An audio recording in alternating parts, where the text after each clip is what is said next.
तो गाइस स्वागत है आपका वापस से एक और नई वीडियो में। और हम रिवीजन सीरीज़ कंटिन्यू कर रहे हैं। बहुत सारे इंपॉर्टेंट क्वेश्चंस कर रहे हैं जो आगे आने वाले एग्जाम्स में बहुत बहुत ज़्यादा ज़रूरी है। चाहे आगे आने वाला लोअर पीसीएस एग्ज़ाम है उत्तराखंड के अंदर, या फिर एडवोकेट जनरल के एग्ज़ाम का आर हो, इलेक्शन कमीशन का आर हो, या जो भी एग्ज़ाम आ रहे हैं। बहुत इंपॉर्टेंट सभी एग्जाम्स आगे लाइंड अप हैं और उन्हीं के लिए बहुत इंपॉर्टेंट क्वेश्चंस आ रहे हैं। तो आप इन सभी सवालों को करते जाइएगा, शुरू से लेकर अंत तक वीडियो को जरूर देखिएगा। 50 क्वेश्चन इस वीडियो में आएंगे, तो 50 के 50 क्वेश्चंस को अटेम्प्ट कीजिएगा। देखिएगा कि इन 50 क्वेश्चंस में से आपके कितने सही आते हैं। इंग्लिश में भी लिखा हुआ है, हिंदी में भी लिखा हुआ है, तो दोनों तरह के स्टूडेंट्स के लिए ये सूटेबल रहेगी वीडियो। तो आप दोनों पूरे अंत तक इसको देखिएगा। गाइस बताना चाहूँगा कि अगर आपने let's crack it with Abhishek Gupta का यूट्यूब चैनल सब्सक्राइब नहीं किया है तो उसको जरूर सब्सक्राइब कर लीजिएगा। और let's crack it with Abhishek Gupta का फ्री टेलीग्राम चैनल भी है, जिसका लिंक आपको वीडियो के डिस्क्रिप्शन में मिल जाएगा। सभी वीडियो के लिंक्स वहीं पे आते हैं, सभी वीडियोस वहीं पे आती हैं, और भी इंपॉर्टेंट मटेरियल है जो वहाँ पे शेयर होता है। तो इसको भी ज्वाइन जरूर से ज़रूर कर लीजिएगा, क्योंकि उसका लिंक वीडियो के डिस्क्रिप्शन में है और ये फ्री भी है ज्वाइन करना। तो चलिए गाइस फर्स्ट क्वेश्चन देखते हैं। तो आज की वीडियो का फर्स्ट क्वेश्चन कहता है कि what was the percentage of the rural child population to the total child population as per census 2011। यानी कि जनगणना 2011 के अनुसार कुल बाल जनसंख्या, यानी कि बच्चों की जनसंख्या, टोटल ग्रामीण बाल जनसंख्या का कितना प्रतिशत थी। यानी कि टोटल चाइल्ड पॉपुलेशन का जो रूरल चाइल्ड पॉपुलेशन है वो कितने परसेंट थी, तो वो थी 74% या 74.05%। फिर नेक्स्ट क्वेश्चन आता है कि what is the number of deaths during the first 28 completed days of life per 1000 live births in a given year called. यानी कि number of deaths during the first 28 completed days of life. अब देखिए 1000 बच्चे पैदा होते हैं, 1000 live births पैदा होते हैं। लाइव बर्थ का मतलब हुआ जहाँ पे बच्चे जिंदा पैदा हो रहे हैं। तो उन 1000 बच्चों में जो जिंदा पैदा हो रहे हैं, ऐसे कितने बच्चे हैं जो जन्म लेने के पहले 28 दिन के अंदर जब मर जाते हैं, तो उन बच्चों को क्या कहा जाता है। तो उनको इसको इन्फेंट मोर्टेलिटी रेट कहते हैं, चाइल्ड मोर्टेलिटी रेट कहते हैं, नियोनेटल मोर्टेलिटी रेट कहते हैं, या पेरीनेटल मोर्टेलिटी रेट कहते हैं। तो उसको पेरीनेटल यानी कि प्रसवकालीन मृत्यु दर नहीं बोलते, प्रसव तो हो चुका है यानी बच्चा तो पैदा हो ही चुका है, तो उसको बोलते हैं नवजात मृत्यु दर, यानी कि नियोनेटल मोर्टेलिटी रेट। तो थर्ड क्वेश्चन आता है कि what was the estimated national mortality rate of children under the age of 5 as per census 2011। तो जनगणना 2011 के अनुसार 5 वर्ष से कम आयु के बच्चों की अनुमानित जो राष्ट्रीय मृत्यु दर है वो क्या थी, तो वो थी 55 पर 1000 लाइफ बर्थ। तो 55 बच्चे मर जाते थे 1000 जिंदा बच्चे जो पैदा होते थे उनमें से। फिर नेक्स्ट क्वेश्चन आता है क्वेश्चन नंबर 4 कि how many stages are there in the demographic transition model. तो जो डेमोग्राफिक ट्रांजिशन है, डेमोग्राफिक ट्रांजिशन का मतलब कि पहले हाई पॉपुलेशन होगी, हाई बर्थ होगी, हाई डेथ होंगे, है ना। ये डेमोग्राफिक एक ट्रांजिशन है कि बहुत ज़्यादा जन्म हो रहे हैं, बहुत ज़्यादा मृत्यु हो रही है। फिर धीरे धीरे जन्म कम होंगे लेकिन मृत्यु अभी भी ज़्यादा है। फिर जन्म कम होने शुरू हो जाएंगे, मृत्यु भी कम होनी शुरू हो जाएगी। फिर जन्म भी बहुत कम होंगे और मृत्यु भी बहुत कम होंगी। तो इस तरह से 4 स्टेजेस हैं। तो इसका आंसर है B4। फिर क्वेश्चन नंबर 5 आता है कि what does the total population per net cultivated area of a country refer to. तो किसी देश के प्रति शुद्ध कृषि क्षेत्र की कुल जनसंख्या से क्या तात्पर्य होता है कि उसको हम एग्रीकल्चरल डेंसिटी बोलते हैं, फिजियोलॉजिकल डेंसिटी बोलते हैं, पॉपुलेशन डेंसिटी यानी कि जनसंख्या घनत्व बोलते हैं, या डेमोग्राफिक डेंसिटी यानी कि जनसांख्यिकी घनत्व बोलते हैं उसको, तो बोलते हैं फिजियोलॉजिकल डेंसिटी।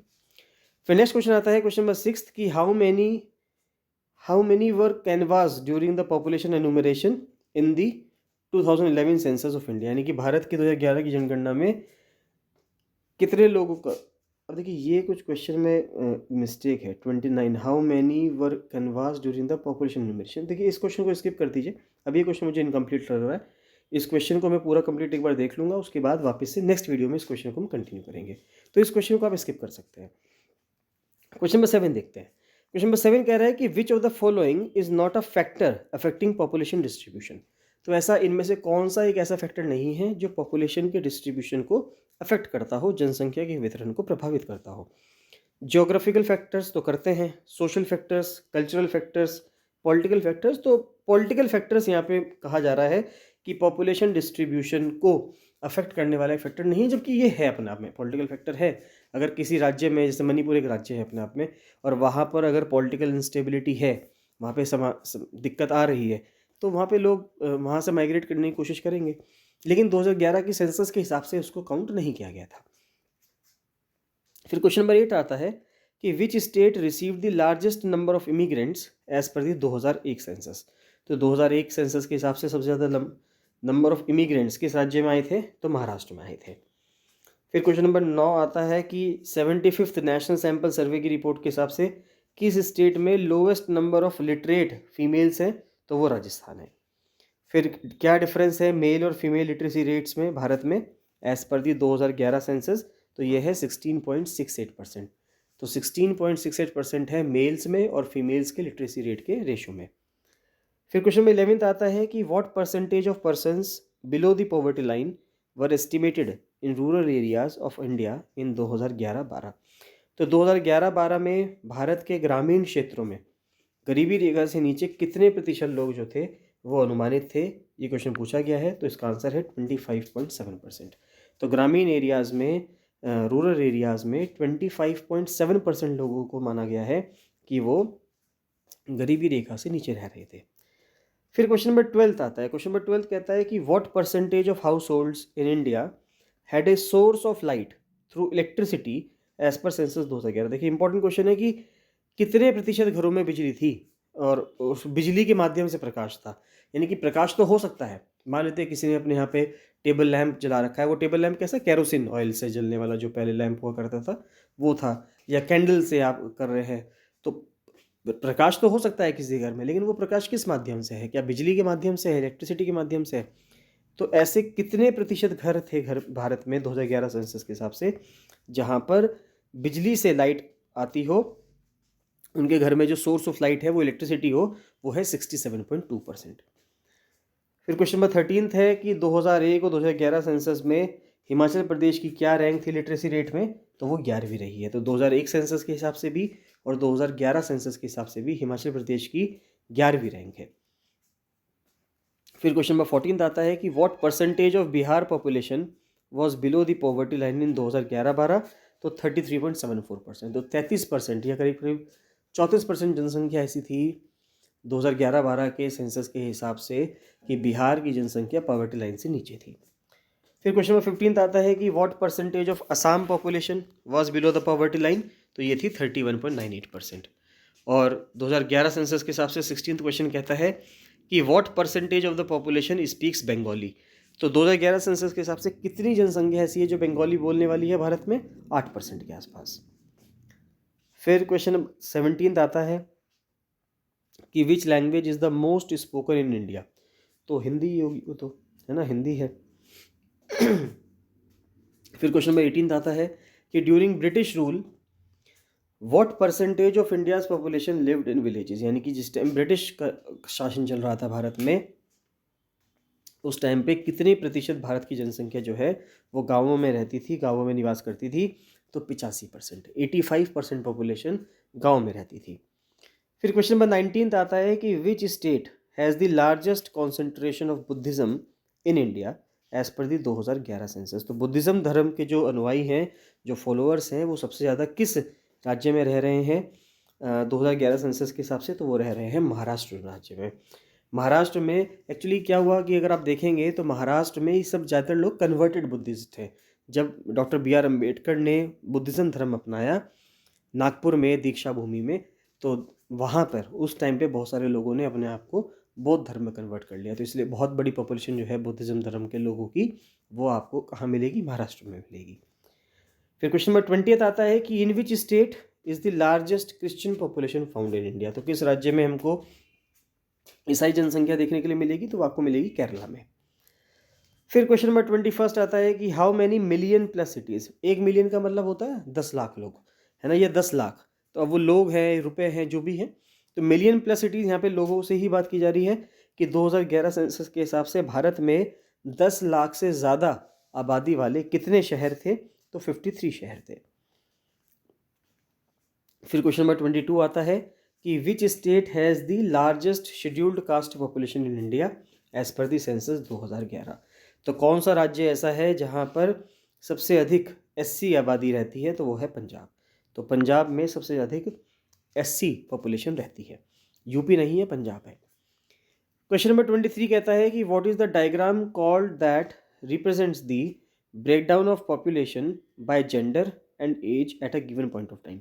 आप उस डायग्राम को क्या कहेंगे जो किसी निश्चित समय पर लिंग और आयु के आधार पर, यानी कि जेंडर के आधार पर और उम्र के हिसाब से उसको पॉपुलेशन को तोड़ देता है, ब्रेक डाउन कर देता है, तो उसको क्या बोलेंगे? डेमोग्राफिक चार्ट बोलेंगे, जनसांख्यिकी चार्ट बोलेंगे, पॉपुलेशन पिरामिड यानी कि जनसंख्या पिरामिड बोलेंगे, सेंसस का ग्राफ बोलेंगे, या एज डिस्ट्रीब्यूशन का मैप बोलेंगे, तो उसको हम बोलेंगे पॉपुलेशन पिरामिड। तो अगर कहीं पे जेंडर के हिसाब से, एज के हिसाब से पॉपुलेशन का ब्रेकअप होकर आपको मिल जाए तो उसको हम पॉपुलेशन पिरामिड बोलते हैं। फिर नेक्स्ट क्वेश्चन आता है, क्वेश्चन नंबर 24। तो वो कहता है कि विच फैक्टर्स अफेक्ट पॉपुलेशन चेंज। तो ऐसे कौन कौन से कारण हैं जहाँ से जनसंख्या में परिवर्तन हो सकता है? बर्थ रेट से तो हो सकता है, डेथ रेट से भी हो सकता है, माइग्रेशन से भी हो सकता है। बर्थ रेट से तो हो सकता है, लिटरेसी रेट से तो उसका कोई फ़र्क नहीं पड़ेगा, इकोनॉमिक ग्रोथ से फ़र्क नहीं पड़ेगा, अर्बनाइजेशन से फ़र्क नहीं पड़ेगा। तो मेरे हिसाब से तो ए आंसर होना चाहिए। हाँ, ए ही आंसर है। बर्थ रेट, डेथ रेट और माइग्रेशन। माइग्रेशन का मतलब प्रवासन, यानी कि एक जगह से दूसरी जगह चले जाना। कुछ लोग आ गए हैं, कुछ लोग चले गए हैं, माइग्रेट कर गए हैं, इस तरह से। क्वेश्चन नंबर 25 कहता है कि what was India's decadal population growth rate. तो भारत की 2011 सेंसस में डिकेडल, एक दशक की पॉपुलेशन ग्रोथ कितनी थी? 17.64% थी। क्वेश्चन नंबर 26 कहता है कि which state has the highest number of people living in rural areas as per census 2011। तो सेंसस 2011 के हिसाब से कौन सा राज्य ऐसा है जिसमें हाईएस्ट नंबर ऑफ पीपल ग्रामीण क्षेत्रों में रह रहे थे? तो वो थे उत्तर प्रदेश, क्योंकि उत्तर प्रदेश बहुत बड़ी जनसंख्या वाला एक राज्य है। तो यहाँ की जो मेजॉरिटी आबादी है वो भी ग्रामीण क्षेत्रों में ही रहती है। क्वेश्चन नंबर 27 कहता है कि दमन और दीव का सेक्स रेशो क्या है? तो 618 फीमेल्स का है 1000 मेल्स पे। क्वेश्चन नंबर 28 कहता है कि which state has the highest sex ratio in rural areas. तो ग्रामीण क्षेत्रों में सबसे अधिक जो सेक्स रेशो है वो आपको किस राज्य में मिलेगा? वो आपको मिलेगा केरला में। फिर क्वेश्चन नंबर 29 आता है कि which state is the most literate in India. तो सबसे ज़्यादा पढ़ा लिखा राज्य कौन सा है? केरला ही है। फिर क्या टर्म हम बोलते हैं for the process of change in a societies population over time. कुछ समय पे, अगर हम कुछ समय पे देखें और सोसाइटी की, समाज में जो जनसंख्या में परिवर्तन आने लगता है, उस प्रोसेस, जो वो चेंज आ रहा है, उस प्रोसेस को क्या बोला जाता है? डेमोग्राफिक ग्रोथ बोला जाता है, पॉपुलेशन फ्लक्चुएशन यानी जनसंख्या में उतार चढ़ाव बोला जाता है, डेमोग्राफिक ट्रांजिशन बोला जाता है, या पॉपुलेशन डायनामिक्स बोला जाता है, तो उसको बोला जाता है डेमोग्राफिक ट्रांजिशन। फिर क्वेश्चन नंबर 31 आता है कि who developed the theory of population growth. तो पॉपुलेशन ग्रोथ की थ्योरी किसने डेवलप करी? इसको डेवलप किया थॉमस माल्थस ने, है ना। तो जो माल्थस थे उन्होंने डेवलप किया था पॉपुलेशन ग्रोथ की थ्योरी को। फिर क्वेश्चन नंबर 32 आता है कि which state is the most densely populated in India. तो सबसे ज़्यादा डेंसली पॉपुलेटेड स्टेट कौन सा है भारत में? तो वो है बिहार। बिहार में जो पॉपुलेशन डेंसिटी है वो बहुत ज़्यादा है, यानी कि बिहार की पॉपुलेशन, बिहार में जो लोग रह रहे हैं वो बहुत ज़्यादा है बिहार के एरिया के हिसाब से। तो अगर आप उस लोगों को बांट देंगे पर स्क्वायर किलोमीटर के हिसाब से तो वो बहुत ज़्यादा संख्या बैठती है। फिर क्वेश्चन नंबर 33 आता है कि which of the following communities are minority communities in India. तो इनमें से कौन सी कम्युनिटी जो है वो माइनॉरिटी कम्युनिटी में से आती है? तो मुस्लिम्स तो है ही, सिख भी हैं, क्रिश्चियंस हैं, बुद्धिस्ट हैं, पारसी हैं, जैन्स हैं। तो ए ही ऑप्शन हो जाना चाहिए, सारे ही लिखे हुए हैं। तो मुस्लिम, सिख, क्रिश्चियंस, बुद्धिस्ट, पारसी, जैन, ये सभी लोग जो हैं, ये सभी समुदाय के जो व्यक्ति हैं वो माइनॉरिटी कम्युनिटी में, भारत में अल्पसंख्यक समुदायों में काउंट होते हैं। फिर क्वेश्चन नंबर 34 कहता है कि which state is the least urbanized in India as per census 2011। तो इनमें से कौन सा राज्य ऐसा है जो लीस्ट अर्बनाइज्ड है, यानी कि वहाँ पर सबसे कम शहरीकृत, अगर हम देखें तो सबसे कम शहरीकरण हुआ है। तो ऐसा राज्य कौन सा है? तो ऐसा राज्य है हिमाचल प्रदेश। हिमाचल प्रदेश में मेजॉरिटी आबादी अभी भी ग्रामीण क्षेत्रों में ही रहती है, क्योंकि यहाँ पे छोटे छोटे गाँव हैं थोड़ी थोड़ी दूरी पर, क्योंकि पूरा पहाड़ी राज्य है। तो बहुत बड़े शहर अगर हम कहें तो जैसे कुछ शिमला हो गया, है ना, तो इस तरह से अगर आप कहेंगे, या कालका हो गया, तो ऐसे आपको कुछ ही शहर मिलेंगे जो हिमाचल प्रदेश में होंगे, नहीं तो जबकि सारा जो हिमाचल प्रदेश है वो ग्रामीण एरियाज में ही बसा हुआ है। क्वेश्चन नंबर 35 कहता है कि पुडुचेरी का, यानी कि पौंडीचेरी का सेक्स रेशो क्या है? तो वो 1038 फीमेल्स का है पर 1000 मेल्स पे। सेक्स रेशो को हम कैसे डिफाइन करते हैं सेंसस के हिसाब से? तो सेंसस को हम डिफाइन करते हैं कि कितनी फीमेल्स हैं 1000 मेल्स पर। फिर क्वेश्चन नंबर 37 कहता है कि सेंसस 2011 के हिसाब से most prevalent drinking water source in more than 41% of house holds क्या है, यानी कि सबसे आसान तरीका जिससे कि सबसे ज़्यादा घरों के अंदर जो पेयजल है यानी पीने वाला जो पानी है वो उपलब्ध होता है, वो है या तो हैंडपम्प से आता है या ट्यूबवेल से आता है यानी कि समरसेबल से आता है। तो सी ऑप्शन इसका सही होना चाहिए। क्वेश्चन नंबर 38 कहता है कि 2011 का जो सेंसस है वो कौन से नंबर का सेंसस था इंडिपेंडेंस के बाद, यानी इंडिपेंडेंस जब 1947 में हो गया तो कौन कौन सा था। तो अब देखिए 1951 में हुआ, 1951 के बाद 61 में हुआ, फिर 71 में, फिर 81 में, फिर 91 में, फिर 2001 में, फिर 2011 में। तो 1 2 3 4 5 6 7, तो 2011 का कौन सा था, 7वां था, 7th हो गया। पहला सेंसस कब हुआ इंडिपेंडेंट इंडिया का, तो 1951 में हुआ। फिर as per the 2011 census sex ratio क्या है यूपी का, तो यूपी का जो सेक्स रेशो है वो 912 है, यानी कि 912 फीमेल्स पर 1000 मेल्स। फिर क्वेश्चन नंबर 41 कहता है कि 2011 सेंसस के हिसाब से महाराष्ट्र का सेक्स रेशो क्या है, वो 929 है। गुजरात का सेक्स रेशो क्या है, 919 है। राजस्थान का सेक्स रेशो 928 है।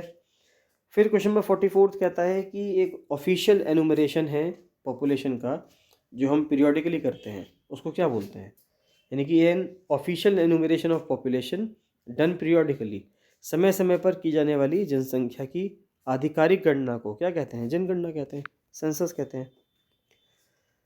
क्वेश्चन नंबर 45 कहता है कि the state that has the highest population growth rate as per the government of India report. तो 2011 से लेकर 2019 तक की जो गवर्नमेंट ऑफ इंडिया की रिपोर्ट है उसके हिसाब से the state has the highest population growth rate, सबसे ज़्यादा पॉपुलेशन की ग्रोथ रेट जिस राज्य में रही है वो कौन सा राज्य है, तो वो है बिहार। फिर क्वेश्चन नंबर 46 आता है कि पहला इकोनॉमिक सेंसस भारत में यानी कि आर्थिक जनगणना भारत में कब हुई थी, तो वो हुई थी 1977 में, जब इमरजेंसी ख़त्म हुई उसके बाद ये इकोनॉमिक सेंसस भारत में हुआ। क्वेश्चन नंबर 47 कहता है कि पहला census conducted in India non synchronously in different parts, तो वो कब हुआ, वो 1865 से 1872। तो वो सबसे पहले 1865 से 1872 लॉर्ड मेयो उस टाइम पे थे, तो उनके दौरान उनके कार्यकाल के दौरान एक जनगणना की गई थी। लेकिन उसके बाद तरीके से 1881 में जब लॉर्ड रिपन भारत के आप कह सकते हैं गवर्नर जनरल थे या वाइस रॉय थे उस टाइम पे, तो उन्होंने पूरे भारत में एक तरीके से सेंसस करवाना शुरू करा, जो आज तक हम जिस प्रक्रिया को करते आ रहे हैं।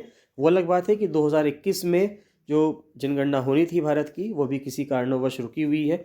अब देखते हैं, कोरोना भी ख़त्म हो गया है और इलेक्शंस भी सभी ख़त्म हो गए हैं, देश भी अपना काम कर रहा है, सुचारू रूप से चल रहा है, लेकिन इलेक्शंस क्यों नहीं हो रहे। उम्मीद करते हैं कि जल्दी फ्यूचर में 2025 में शायद उम्मीद है इलेक्शंस हमें देखने को मिले, सॉरी इलेक्शंस नहीं, सेंसस हमें देखने को मिले कि जो है भारत में सेंसस हो।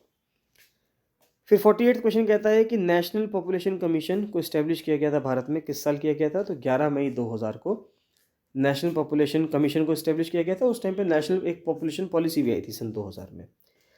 फिर क्वेश्चन नंबर 49 कहता है कि लाइफ एक्सपेक्टेंसी जो है बर्थ पे महिलाओं की वो कितने साल है, वो 70 ईयर्स है। और 50th क्वेश्चन कहता है इस वीडियो का आखिरी क्वेश्चन कि जो नेशनल पॉपुलेशन पॉलिसी आई सन 2000 में, उसमें पॉपुलेशन की स्टेबिलिटी को पहुंचने के लिए टारगेट ईयर क्या कहा गया, कि हम किस साल तक पॉपुलेशन को स्टेबल कर देंगे, ये कहा गया 2045 तक। तो 2045 तक ये टारगेट रखा गया है कि भारत जो है अपनी जनसंख्या को स्टेबल कर देगा। तो गाइज़ ये थे बहुत इंपॉर्टेंट 50 क्वेश्चंस। आई होप आप लोगों ने सभी सवाल करे होंगे, यहाँ तक आप जुड़े रहे होंगे। अगर आप यहाँ तक आप सभी सवालों को देखते आ रहे थे तो मैं बहुत जल्दी उम्मीद करता हूँ कि आगे आने वाले एग्ज़ाम्स में आप एक फ्लाइंग कलर्स के साथ आएंगे, यानी कि अपना सिलेक्शन उस लिस्ट में अपना रोल नंबर को आप देखेंगे जिस लिस्ट में आप अपना रोल नंबर देखना चाहते हैं। तो गाइज़ आपको कोई भी डाउट आता है, कोई भी आपको परेशानी है, कुछ भी आपकी समस्या है, तो आप मुझे 7665804421 पर कॉल या मैसेज भी कर सकते हैं। बाकी let's crack it with Abhishek Gupta का यूट्यूब चैनल सब्सक्राइब जरूर कर लीजिएगा और इसका जो फ्री टेलीग्राम चैनल है उसको भी जरूर से जरूर ज्वाइन कर लीजिएगा। कोई भी डाउट आता है, कोई भी आपका फीडबैक है, सजेशन है, तो कमेंट सेक्शन में कमेंट करके जरूर बताएं। चलिए बाकी मिलते हैं नेक्स्ट वीडियो में। So thank you and bye bye.